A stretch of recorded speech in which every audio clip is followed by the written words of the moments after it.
Welcome to Learn. In this tutorial, I am going to show you how to remove Microsoft Office 2019 in Windows 10 PC. Let's go.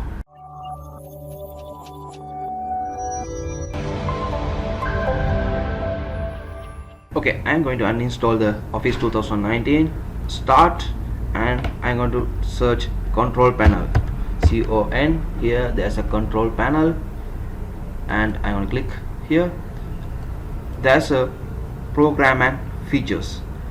I'm going to click Program and Features, and I'm going to find the Microsoft Office Professional 2019.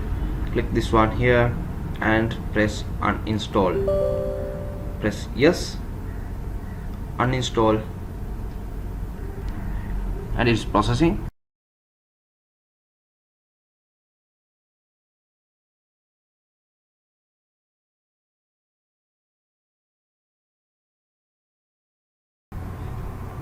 Yes, done. Uninstall will successfully remove Microsoft Office from your computer.